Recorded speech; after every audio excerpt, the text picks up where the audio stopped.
minutes for your comments. And our first public hearing is a continuation from the public hearing we had on at the November 2nd council meeting. And at this time, I'll turn it over to Planning Manager Rob Wilson for his introduction. Then we'll open the hearing. No action will be taken tonight, but instead it will return to us at a later meeting for action. As a reminder to those who are in the audience, this is a continued hearing. Speakers who spoke on November 2nd will not be allowed to speak at this hearing because it's the same hearing. Instead, I encourage those speakers and other interested citizens who may be watching to check out our webpage on this mixed-use development or speak during one of our public speaks out in the upcoming meetings. So at this time, I'll turn it over to Mr. Wilson. Thank you. Good evening, Council. Tonight we do continue the public hearing that began on November 2nd for the Fenton mixed-use development. As you know, we gave a presentation regarding this rezoning approval at that meeting, and since that time we've created a Fenton page on the town's website. The detailed staff report, including over a dozen attachments, and our November 2nd presentation can all be found on this webpage.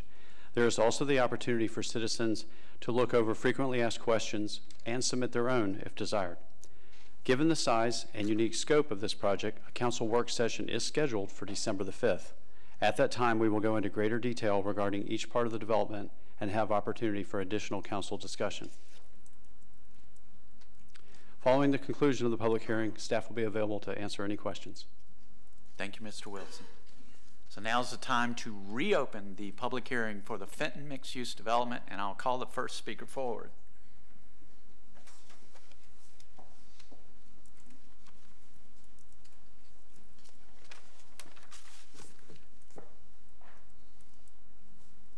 Ready?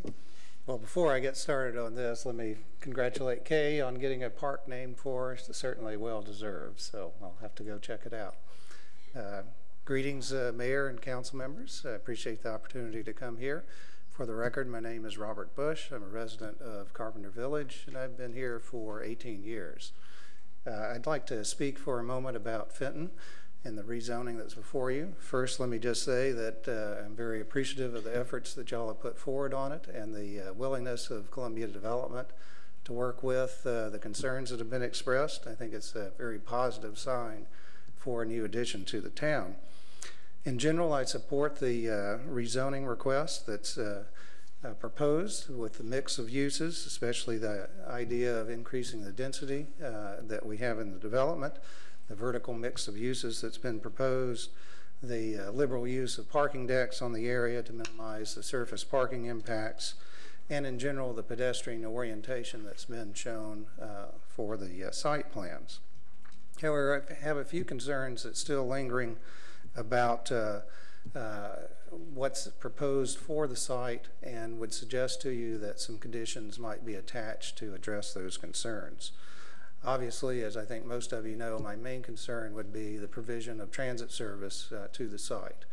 That this site is going to be, in effect, Cary's new downtown. And I realize that most of y'all realize the significance of this, but when people come to Cary, this is going to be the backdrop that they take their photos for. This will be the main site, especially when you consider the redevelopment of the mall across Cary Town Boulevard. If ever there was one site in Cary that needed to have a robust transit environment, it's this particular location.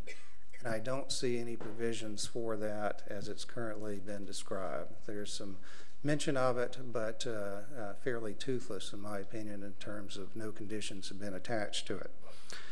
In particular, I think that provision needs to be made for BRT corridor within the site. As y'all are all aware, there is a study underway to look at BRT service connecting Raleigh into downtown Cary.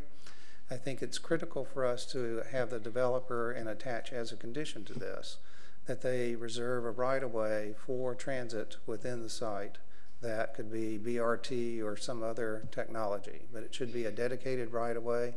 It should not be mixed-use traffic within the automobile traffic for the site. It should provide convenient access and should include a station location that's within easy walking distance of the majority of the development there. The natural orientation would be for an east-west corridor connecting Raleigh into Cary. But there may also be a need for a second corridor that, in my opinion, if you look at Fenton, the redevelopment of the mall, and then the development down at Crossroads, they naturally align into a north-south corridor. And so there may be some need to consider that as well as part of looking at the site. In any case, it ought to be evaluated and preserved the right-of-way at this point, even short of having the completed BRT study done.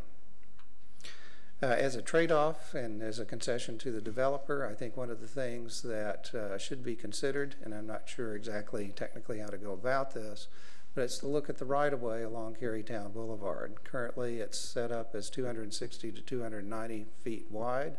That's the width of a freeway.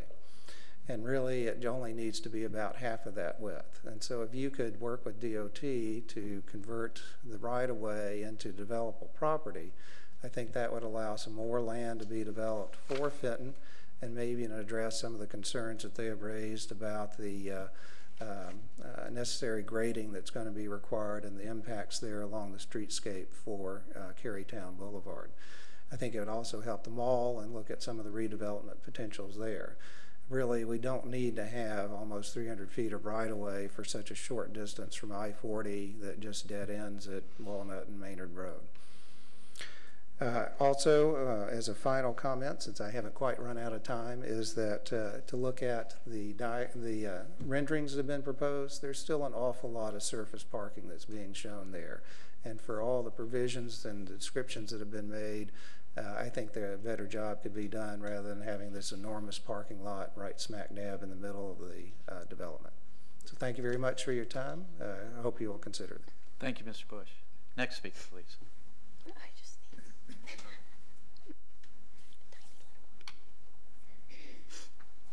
Hi, my name is David Johnson. I live at 303 Brandywine Drive. I wanted to take a minute to speak in favor of this project.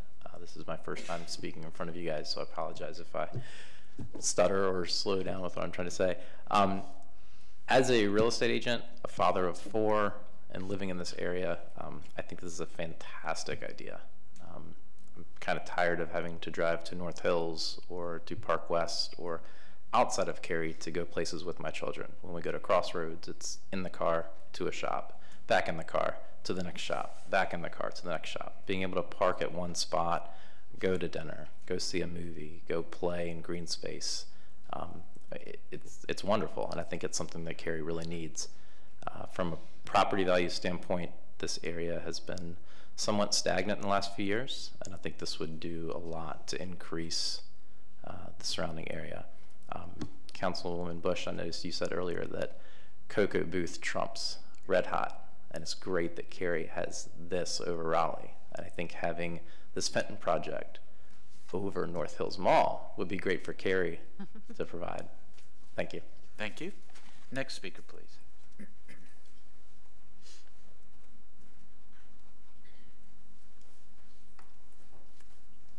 Hello, my name is Becca Smith, and I live at 101 Crick Tree Drive in Cary and Lockmere.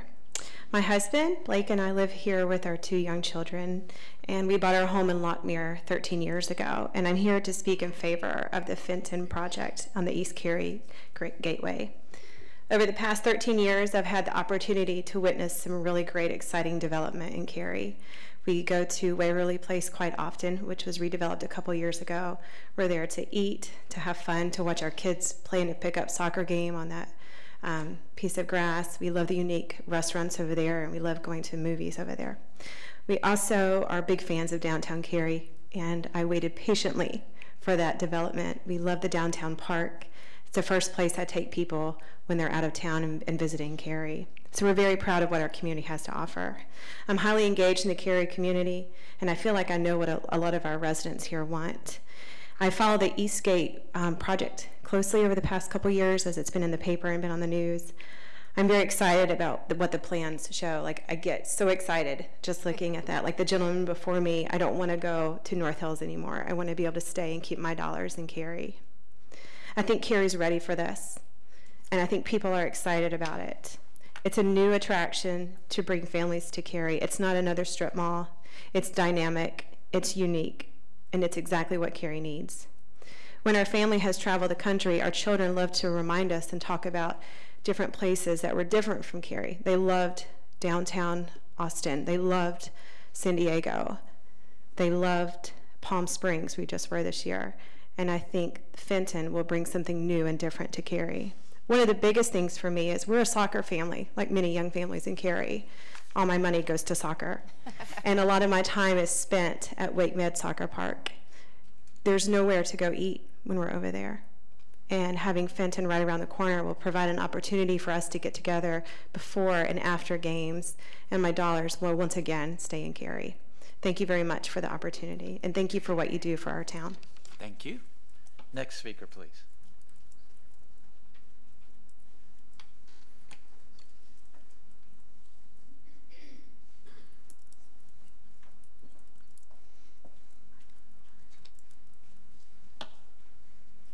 Good evening, Mr. Mayor, members of the council. Jason Barron with Morningstar Law Group, here on behalf of CBL Properties, the owners of Cary Town Center, which is located across the street from the Fenton project. As you're aware, CBL has been following this proposed development closely since it was first introduced. When the project was originally announced, CBL expressed its concern to many of you that a retail-focused project could hinder the redevelopment of Cary Town Center. Since that time, this rezoning has significantly evolved into a much more mixed-use development. And CBL recognizes the long-term positive impact that the Fenton development could have on Cary. However, in reviewing the staff report, CBL does have some concerns with the proposed timing and phasing of the project. Specifically, page 5 of the staff report notes that initially the primary land use will be retail followed by residential uses. The initial phase appears to be 285,000 square feet of uses, with 215,000 of that being retail, and the remaining approximately 70,000 square feet being non-retail. The second phase is planned to increase the overall square footage to 745,000 square feet, with roughly 500,000 of that being retail, and the remaining roughly 250,000 square feet being non-retail. There's no other discussion in the staff report associated with timing and phasing of the project after the first two phases. CBL is concerned that if the project is permitted to develop consistent with that phasing, that it could have an impact on CBL's efforts to redevelop at the mall. However, we recognize that it's very early in the process. We also recognize that the applicant in this case has put forth a significant amount of work to bring forward a plan that will be dynamic, and it will be dynamic and changing in that area. And we trust that this zoning process will ultimately bring forward and approve a project that is not only consistent with the vision that has been presented to the town, but also consistent with the recommendations of the Cary Community Plan. Thank you. Thank you, Ms. Barron. Next speaker, please.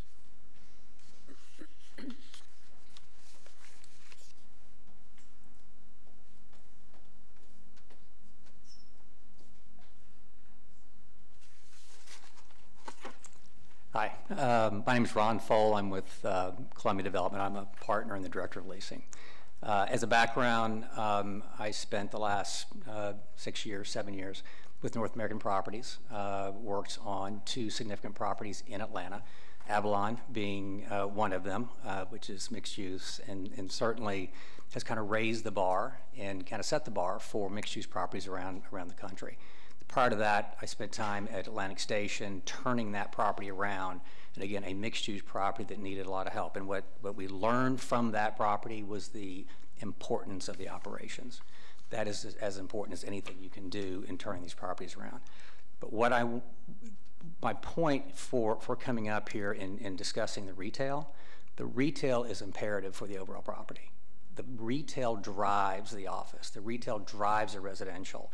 And I can tell you that what happens on the street, whether it is in Atlantic Station or it is at Avalon or any other Kierland Commons or the Domain in Austin, what happens on the street drives value for that office and for that residential.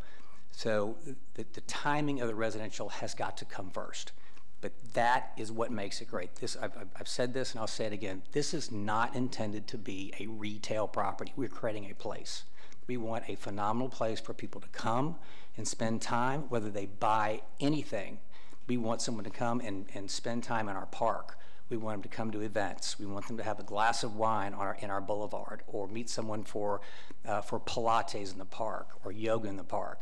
That's the vision for what this is, but that's driven by the retail on the front end.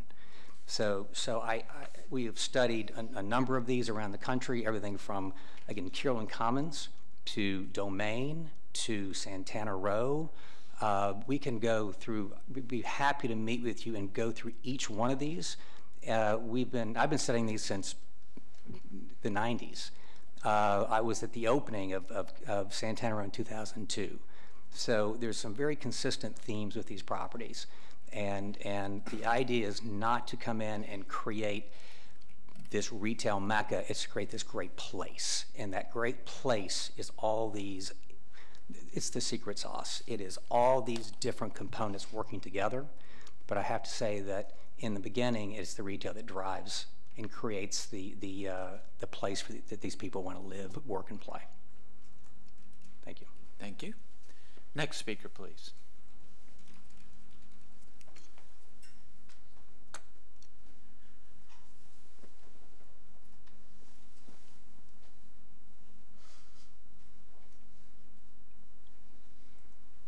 Hello, my name is Grayson Davis. I live at 33103 Havers Drive, Cary, right outside Crossroads Shopping Center. This is also my first time speaking here. I am in favor of the Fenton project based off the idea of a centralized location to do everything, eat, shop, live. I actually work at Citrix downtown Raleigh. There's a lot of development going on down there. There's a lot to do down there. I get enough of it while I'm down there for work. So me and people my age, I feel like a place like this, we would really gravitate towards it because similar mantra, going to North Hills, going downtown, that's pretty much our options. A place where we can, possibly live, work, and have walkable space to where we can accomplish everything we need to. We don't have to leave Cary. I think that would be a huge benefit to me personally, and also the people I work with, even the people that I work with downtown. It would be great to be able to get away from that and just be at home and have everything we need right here in Cary. Thank you. Thank you. Next speaker, please. Anyone else for this public hearing? Seeing no one, we'll close the public hearing. This is going to be referred to our Planning and Zoning Board. Note that Council's next review of this plan and related conditions will be at a December 5th work session. And for those who are interested, there's a page on our website with information about the development, and feel free to submit a question on the page, and staff will get you the answer, or we'll get you the answer. Somebody will get you the answer. Any questions before we move on to the next item? Just, I just want to make some comment, or just a couple comments before the work session so that our staff is prepared. I think Ms. Robinson also made a comment at the last public hearing regarding the phasing, and I think I'd like to really better understand that. For an area that, is supposed to be predominantly office, the phase 1, phase 2 don't speak to office. I understand some of the comments, some of the reasoning why, but initially phase 1, 285,000 square feet, and a quarter of that non-retail. What is that? What does that look like? Is it just the grocery store and 200 apartment units? Phase 2 going to 745, a third of that being non-retail. What ensures that we get that Fenton look that we're all trying to go for, that I think we're all trying to achieve? I just want to better understand that and how all that's tied together. All right. Other questions or comments?